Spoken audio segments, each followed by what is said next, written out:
ከ12ቱ ሐዋርያት አንዱ ያስቆሮቱ ሰው ይሁዳ ወደ ካህናት አለቆች ሄዶ ኢየሱስን አስይዝላችኋለሁ፣ ለኔ ግን ምን ትሰጡኛላችሁ ብሎ ጠየቃቸው።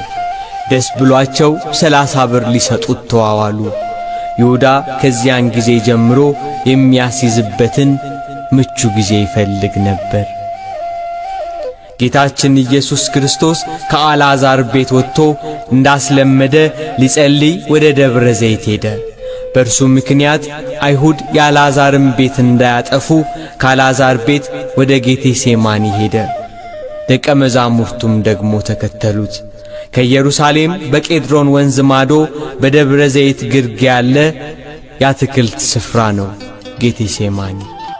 የካህናት አለቆችና ጸሐፍት ፈሪሳውያን ከጲላጦስ ጋር እንዴት እንደሚያጋጩት ያስባሉ። ሕዝቡ ሁሉ ክርስቶስን መከተሉ፣ በዋለበት መዋሉ፣ ባደረበት ማደሩ እነሱን ትቶ ክርስቶስን መከተሉ አበሳጭቷቸዋል። ፋሲካ የሚባለው የቂጣ በዓል ቀረበ። ጸሐፍትና ሊቀ ካህናት እንዴት እንደሚያስይዙት ሲያስቡ ሰይጣን ጌታን ከተከተሉ ከ12ቱ ሐዋርያት አንዱ በሆነው በይሁዳ ገባበት። ጌታን ለካህናት አለቆች እንዴት አሳልፎ እንደሚሰጣቸው ተዋዋለ። 30 ብር መዘኑለት። ስሞ ይሰጣቸዋል፣ 30 ብሩን ይሰጡታል። የዓለም ሁሉ መድኃኒት በ30 ብር ተሸጠ። እንዳስለመደው ወደ ደብረ ዘይት ሄዶ በጌቴሴማኒ በአትክልት ስፍራ ሳለ ከ12ቱ አንዱ ያስቆሮቱ ሰው ይሁዳ የተባለው ሐዋርያ የሚመራቸው ሰይፍና ጎመድ ያዙ የካህናት አለቆችና ጸሐፍት፣ ሌሎች ብዙ ሰዎች ወደ እነርሱ ገሰገሱ። የምስመው እርሱ ነው፣ ያዙት፣ ተጠንቅቃችሁ ውሰዱት ብሏቸው ነበርና ወደ ጌታ ቀርቦ ሳመው። መምህር ቸሩልሃል ብሎ አቀፈው። አይሁድ ተረባርበው ያዙት። ይሄ ለአይሁድ ከይሁዳ የተሰጠ ምልክት ነበር። ቅዱስ ዮሐንስ አፈወርቅ በቅዳሴው ድርሰቱ ሁሉን የያዘውን ያዙት፣ ሁሉን የሚገዛውን አሰሩት፣ የሕያው የአምላክን ልጅ አሰሩት፣ በቁጣ ጎተቱት፣ በፍቅር ተከተላቸው እንዳለ ከሐዋርያት ለይተው ያዙት። ያቺ ምሽት የመከራው ጅማሬ ሆነች። ሥጋዬን ቆርሼ ደሜን አፍስሼ መሥዋዕት ሆኜ አድንሃለሁ ብሎ ቃል ኪዳን የገባለት ጌታ ሞትን ያጠፋ ዘንድ የሞትን መውጊያ ይሰብር ዘንድ ለመታረድ እንደሚነዳ በሚሸልቱት ፊት እንደማይናገር እንደ የዋህ በግ በኋላቸው እየተከተሉ ጎተቱት።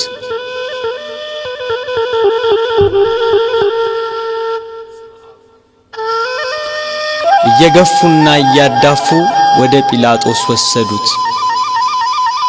ሐዋርያት በጌታ መያዝ ተበታትነዋል። የእረኛው መመታት መንጋውን በትኖታል።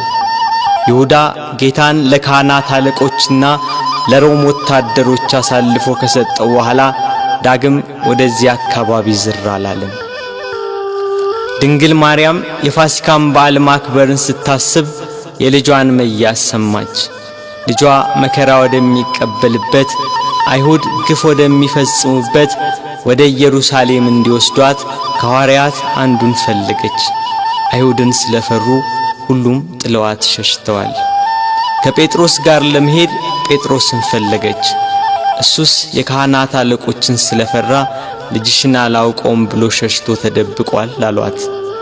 ዳግመኛ ስለ ወንድሙ ስለ ያዕቆብ ጠየቀች። እሱም ሲይዙት ልብሱን ጥሎ ሸሽቷል አሏት። እንድርያስን ፈለገች። እሱስ ከልጅሽ ጋር ወደ ከተማ አልመጣም አሏት። ቶማስም እንዲሁ ሸሽቷል። በርተሎሜዎስን ጠየቀች።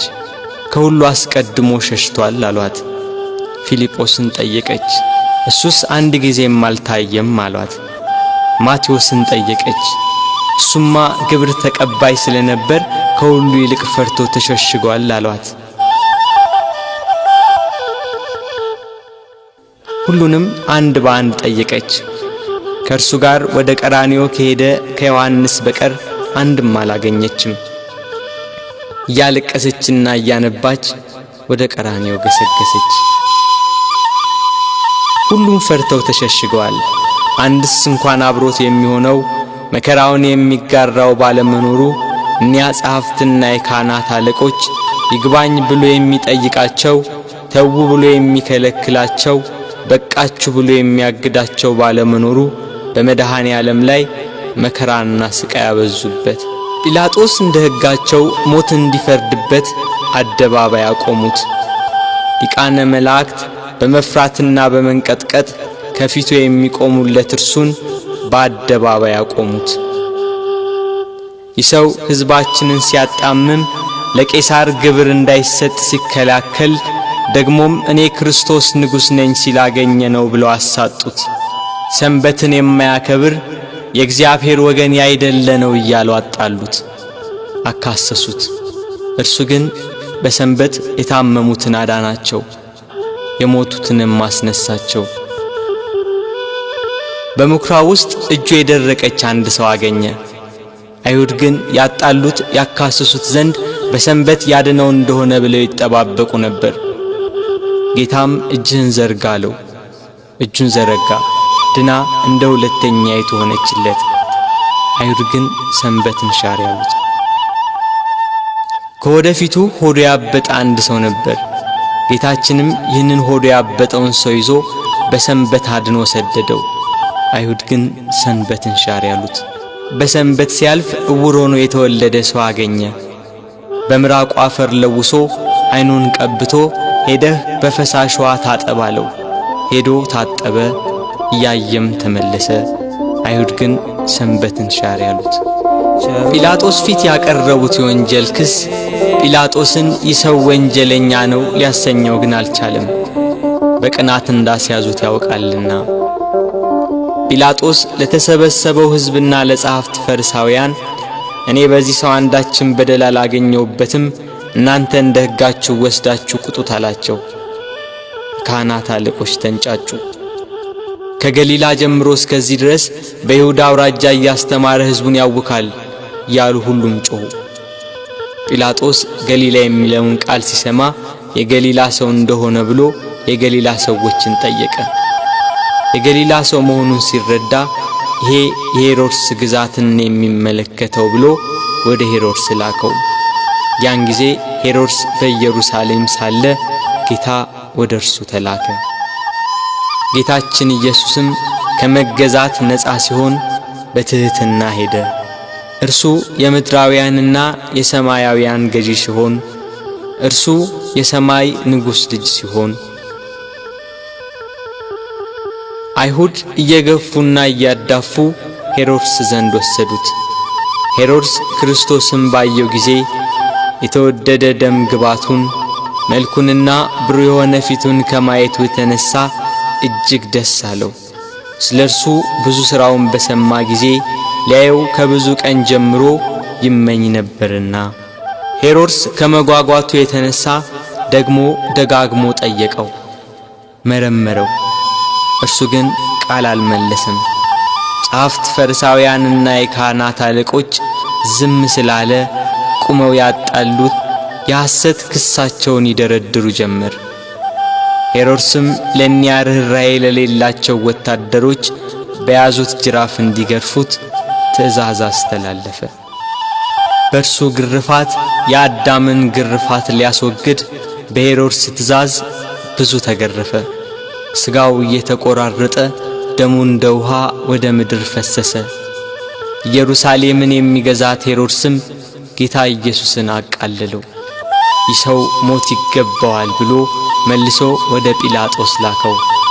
በዚያች በመከራው ቀን የፍቅር የእርቅ የይቅርታ ቀን፣ ኃጢአት የሚያስተሰርይባት ቀን፣ የሕይወትና የድኅነት ቀን ናትና ከቀድሞ ጀምሮ ጸብና ክርክር የነበራቸው ጲላጦስና ሄሮድስ ያን ጊዜ ተፋቀሩ። ጌታ ወደ ጲላጦስ ተመለሰ። ጲላጦስ ሄሮድስ ወደ እርሱ መመለሱን ሲረዳ ለተሰበሰበው ሕዝብ ወደ ሄሮድስ ላኩት። እርሱም መልሶ ወደ ላከው እነሆ እሱም ለሞት የሚያበቃ የሠራ የለም፣ ስለሆነ ገርፌ ልተወው በማለት ተናገራቸው። ካህናት አለቆች ግን የተሰበሰበው ሕዝብ እየተሽለኮለኩ ኢየሱስን ስቀልልን፣ በርባንን አድንልን ብላችሁ ለምኑ ብለው ለሕዝቡ ሁሉ ነገሯቸው። የካህናት አለቆች የቅናት ስሜታቸው ረካ። ሕዝቡ በሙሉ ይህንን ሰው በሞት አስወግደው በርባንን ፍታልን ብለው ጮኸው ተናገሩ።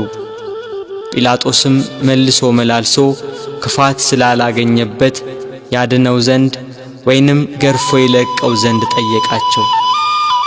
ሕዝቡ ግን በታላቅ ቃል እየጮኹ ስቀለው፣ ስቀለው፣ በሞት አስወግደው፣ በርባንን ፍታልን፣ እርሱን ግን ስቀለው አሉ። በንጹሕ ደም የታጠበ ብዙ ነፍሳትን የገደለ ሽብር ዋይታና ሁከት ያነገሰ በርባን ይፈታልን፣ በደል ያልተገኘበት ንጹሕ ባዲ ክርስቶስ ግን ይሰቀል አሉ። ይሰቀል፣ ይሰቀል፣ ይሰቀል፣ ይሰቀል፣ ይሰቀል። የሰማነውን ነገር ማን አምኗል? የእግዚአብሔርስ ክንድ ለማን ተገልጿል? እንዳለ ነቢይ ይሰቀል የሚለው የካህናት አለቆችና የሕዝቡ ቃል በረታ። ሕዝቡና ጲላጦስ እንዲህ ሲነጋገሩ የጲላጦስ ሚስት በዚህ ንጹሕ ሰው ደም ኃላፊ እንዳትሆን ወቅ የሚል መልእክት ካየችው ሕልም ጋር አብራ ላከችለት። ጲላጦስ ግራ ገባው። በአንድ በኩል እልፍ አእላፋት የሚሆኑ የሮማ ነዋሪዎችና የካህናት አለቆች የአይሁዳውያን ጩኸት፣ በሌላ በኩል የሚስቱ የማስጠንቀቂያ መልእክትና ያየችው ሕልም ግራ አጋባው። ጸብና ክርክር እየበዛ እንጂ ምንም የሚጠቅም ነገር እንደሌለ አይቶ ውሃ አምጡልኝ ብሎ በሕዝቡ ፊት እጁን ታጠበ። እኔ ከዚህ ከንጹሕ ሰው ደም ንጹሕ ነኝ፣ እናንተ ወቁ ሲል፣ ሕዝቡም የዚህ ሰው ደም በእኛና በልጆቻችን ይሁንብን አሉ። አይሁድ ግን ጌታችን ኢየሱስን እየሰደቡ አንድ ጊዜ ወደ ምሰሶ ገፍተው ጣሉት። የስድቡ ውርጅብኝ ግን በዕለተ ዓርብ ብቻ አልነበረም። 3 ዓመት ሙሉ ሰደቡት እንጂ። የዮሴፍ ልጅ ነው፣ የሳምራዊ ሰው ነው፣ አጋንንትን ካለቆቻቸው እየተነጋገረ ያወጣል እያሉ የስድብ መዓት አወረዱበት። አጋንንት ያደሩባቸው ሰዎች ግን ከአይሁድ 1000 ጊዜ ተሽለው ምስክር ሆኑት። ጋኔን እንደሌለበት ከቤልዜቡልም ጋር መስማማት እንዳያውቅ የልዑል እግዚአብሔር የባሕሪ ልጅ ሲሉ መሰከሩ። አይሁድ ግን ኃጥእ፣ በደለኛ፣ ክፉ አድራጊ፣ የሚያስት፣ የሚሳደብ ነው እያሉ ዘበቱበት። ጌታችን ግን በባሕሪው ንጹሕ፣ በአነዋወሩ ክቡር፣ እውነተኛም ነው። ስለ ኃጢአት ከእናንተ የሚከራከረኝ ማን ነው ብሎ አይሁድን እንዳላቸው እርሱ ኃጥእ አይደለም።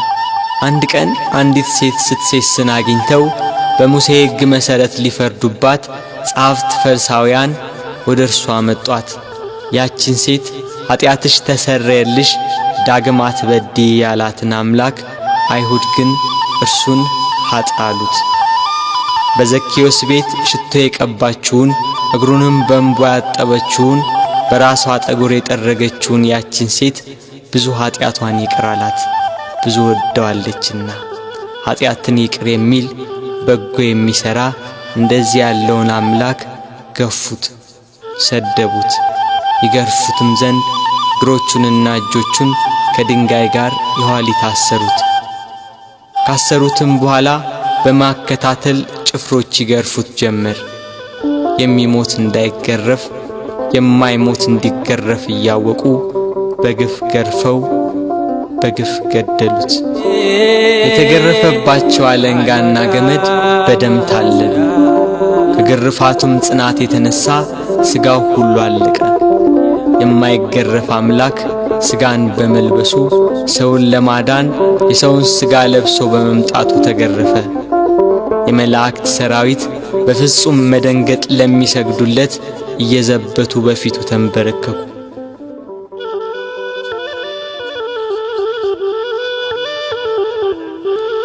ቅዱስ ዮሐንስ አፈወርቅ በቅዳሴ ድርሰቱ የጌታ ትሕትናና ዝምታ ቢገርመው ይህን ያህል ትሕትና እንደምን ያለ ትሕትና ነው! ይህን ያህል ትዕግሥት እንደምን ያለ ትዕግሥት ነው! ይህን ያህል ዝምታ እንደምን ያለ ዝምታ ነው?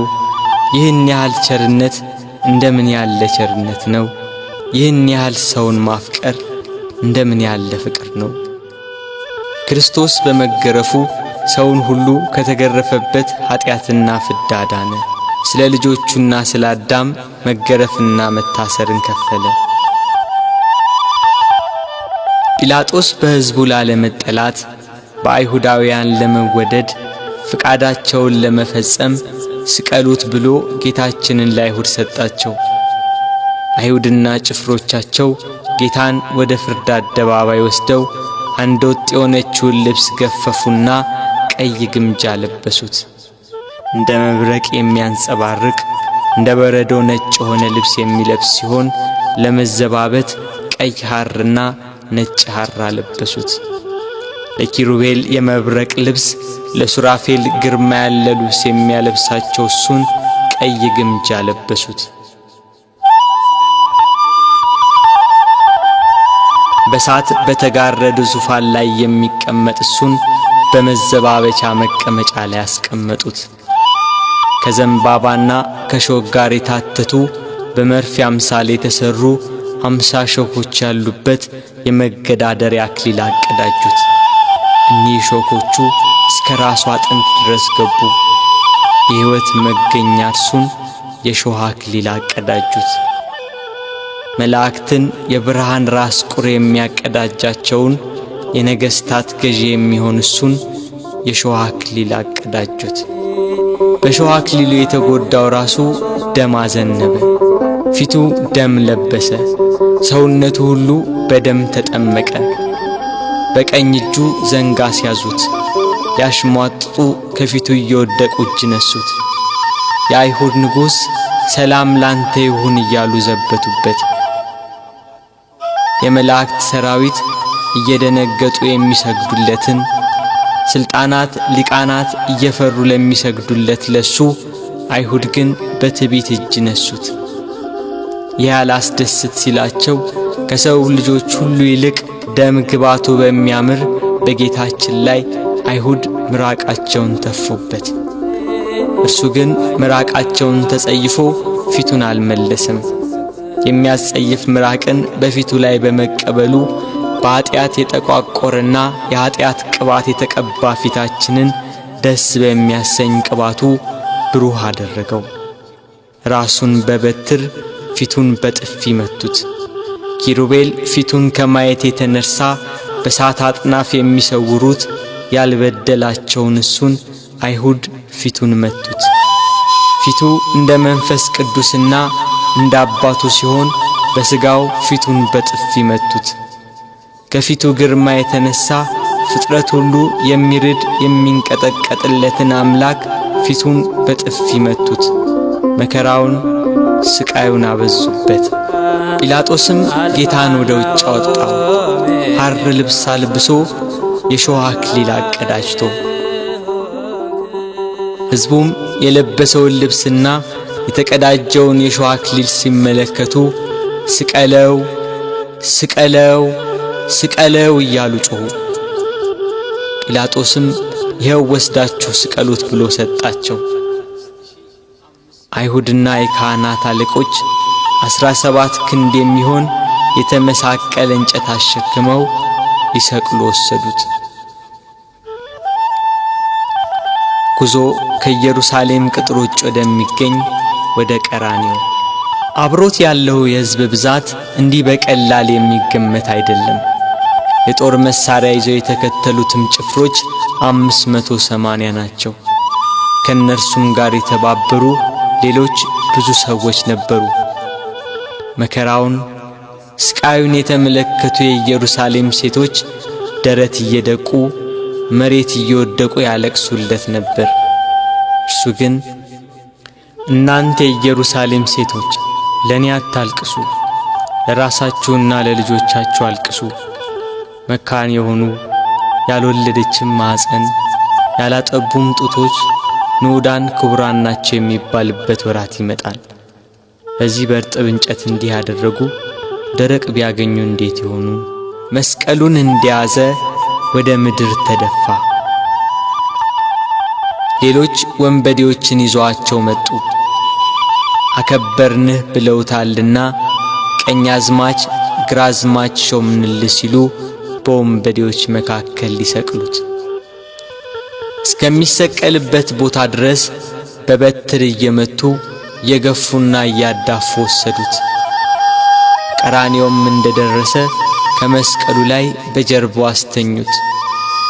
በሸላቾቹ ፊት ዝም እንደሚል በግ እንዲሁ አፉን አልከፈተም እንዳለ ነቢይ ከመስቀሉ አውጥተው ወደ ላይ ክንድ ያህል በተረፈ ችንካር ላይ በጀርባው አስተኙት። ይኸው ችንካር በደረቱ ዘልቆ ወጣ። ደረቱን ከመስቀሉ ጋር በአንድ ችንካር በጀርባው ሲወጣ ቸነከሩት። መላእክት ግን በደረቱና በጀርባ የፈሰሰውን ደም በሳት ጽዋ ተቀበሉት። እጆቹን ከመስቀሉ ዳርቻ እስኪደርስ ድረስ በገመድ እየጎተቱ በሁለት ችንካር ቸነከሯቸው። መላእክት ግን የእጆቹን ደም በሳት ጽዋ ተቀበሉ። የታመሙትን በእጆቹ ስላዳናቸው፣ በእጆቹ ለምጻሞችን ስላነጻቸው፣ የዕውሮቹን ዓይን በእጆቹ ስላዳነ፣ በእጆቹም የሞቱትን ስላስነሳ፣ አይሁድ ግን እጆቹን በመስቀል እግሮቹንም በአንድ ችንካር ቸነከሯቸው። መላእክት ግን የእግሮቹን ደም በሳት ጽዋ ተቀበሉ። ፀሐይ ከወትሮዋ ለየት ብላ በአናት ላይ ልትሆን ታዘግማለች። ግርግሩ ጩኸቱ እንደቀጠለ ነው። የክርስቶስም ስቃይ እንደዛው። ችንካሮቹ ተመተው እንዳበቁ በእንጨት መስቀል ላይ ሰቀሉት። ፊቱን ወደ ምስራቅ፣ ቀኝ እጁን ወደ ደቡብ፣ ግራ እጁን ወደ ሰሜን አድርገው ሰቀሉት። እሱ ግን ስለ ዓለሙ ድነት በማዕዘነ ምድር ወደ ላይ ወደ ታች ወደ ግራና ወደ ቀኝ ሆኖ እንደ መጋረጃ በእንጨት ላይ ተሰቀለ። እኛን ከጻድቃን ጋር አንድ ያደርገን ዘንድ እሱ ከበደለኞች ጋር ተቆጠረ። ጲላጦስም በደሉን የሚናገር ጽሑፍ ጽፎ ከራሱ በላይ አኖረ። ጽሕፈቱም ይሄ የናዝሬቱ ሰው ኢየሱስ የአይሁድ ንጉሥ ነው የሚል ነው። በጎዳና የሚተላለፉ ሰዎች ራሳቸውን እየነቀነቁ ጌታችን ኢየሱስን ሰደቡት። ጸሐፍትና የካህናት አለቆችም ይዘብቱበት ጀመር። ሌላውን ያድናል፣ እስቲ ራሱን ያድን። እርሱ ግን በካህሊነቱ በስልጣኑም እነሱ እንደተገዳደሩበት ከመስቀሉ ይወርድ ዘንድ በቻለ ነበር። ግና አዳም ተስፋውን ይጠብቃልና ቃሉን እንዳይታበል ከመስቀሉ አልወረደም። የጌታችን የኢየሱስ ክርስቶስ እናት እመቤታችን ቅድስት ድንግል ማርያም ከእህቷ ከቀሎጵያ ልጅ ከማርያምና ከመግደላዊት ማርያም ጋር ከመስቀሉ አጠገብ ቆማ ሆድን በሚያቃጥል አንጀትን በሚቆራርጥ በጽኑ ሐዘን ታለቅስ ታነባ ነበር። በድንግልና ስለጸነሰችው ስለተወደደ ልጇ ድንግል ማርያም ለምን አታለቅስ? 9 ወር ከ5 ቀን በማኅፀኗ ስለወሰነችው ልጇ ድንግል ማርያም ለምን አታለቅስ? የድንግልና ጡት ወተት ስላጠባችው ልጇ ድንግል ማርያም ለምን አታለቅስ? በስደት ከሀገር ሀገር ተጉዛ በግብጽ በረሃ ስለተንከራተተችበት ልጇ ድንግል ማርያም ለምን አታለቅስ? ራሔል ስለ ልጆቿ የምታለቅስ ከሆነች ድንግል ማርያም ለልጇ ለምን አታለቅስ? ራሔል ከአንድ ቦታ ወደ አንዷ ይዛቸው ላልተሰደደችው ልጆቿ የምታለቅስ ከሆነ ድንግል ማርያም በስደትና በስቃይ ወደ በረሃ ለተሰደደችው ልጇ ለምን አታለቅስ? መቃብራቸውን ላላየችው ልጆቿ ራሔል የምታለቅስ ከሆነች ድንግል ማርያም የታተመ የልጇን መቃብር እያየች ለምን አታለቅስ? የ12ቱ ነገድ አባት ሽማግሌው ያዕቆብ ስለ ልጁ ስለ ዮሴፍ ያለቀሰው ለቅሶ ዛሬ አዲስ ሆኖ ተገኘ። ያዕቆብ ልጁ ዮሴፍን ወንድሞቹ ሲያስሩት አላየም። ድንግል ማርያም ግን ልጇ በመስቀል ላይ ተቸንክሮ አይተዋለች። ያዕቆብ ዮሴፍን ወንድሞቹ ከጉድጓድ ሲጥሉት አላየም። ድንግል ማርያም ግን በአይሁድ አደባባይ ልጇን ተሰቅሎ አይተዋለች። ያዕቆብ ዮሴፍን ልብሱን ገፈው ሲሸጡት አላየም። ድንግል ግን ይሁዳን ለ30 ብር ሸጠው አይታለች። ያዕቆብ በልጁ ደም ሳይሆን የበግ ደም አይቶን ያለቀሰ። መለኮት የተዋሃደው የክርስቶስ ደም ግን ድንግል በምታለቅስበት ጭንጫ ላይ ፈሰሰ። ስለዚህ አለቀሰች። ስለተወደደ ልጇ ለምን አታለቅስ? 7ቱ የመላእክት አለቆች መጥተው አረጋጓት፣ አጽናኗት። እርሷ ግን በመስቀል ላይ ሆኖ የሚሰቃይ ልጇን እያየች ልቅሶ መተውን መጽናናትን እምቢ አለች። አባቷ ዳዊት እሳት በሆነ ፈረስ ተቀምጦ መጥቶ አጽናናት። እርሷ ግን ልቅሶ መተውን አልቻለችም። ከወለደችው ጀምሮ ልጄ እያለች በስጋት የኖረች እናት ያሁኑ የልጇ ነገር ግን የመረረ ሆነባት። ልጇን ፊት ለፊት በመስቀል ላይ እያየች እንዴት ብላ ትታገስ? ምንስ ብላ ትጽናና? እነኋት እናቴን ብሎ የወደው ለነበረው ደቀ መዝሙር ለዮሐንስ አስረከባት። የደሙን መፍሰስ የጎኑን መወጋት የልጇን ሞት ባየች ጊዜ ከሐዘን ብዛት እንዳትሞት ለሚወደው ደቀ መዝሙር ለዮሐንስም ከሐዘን የምታረጋጋ የመዳን ተስፋ የሆነች እናት በመስቀሉ ስር በመገኘቱ እነኋት እናትህ ብሎ የእርሱን እናት ሰጠው። በቀራንዮ ለሚገኙ ሕማምና ሞቱን ለሚዘክሩ ሁላ በዮሐንስ አማካኝነት እናት ተሰጠች። ቤት ከገባችም በኋላ መጽናናትና ልቅሶ መተውን አልቻለችም። እስከ 3 ቀን ድረስም እህል ውሃ አልቀመሰችም።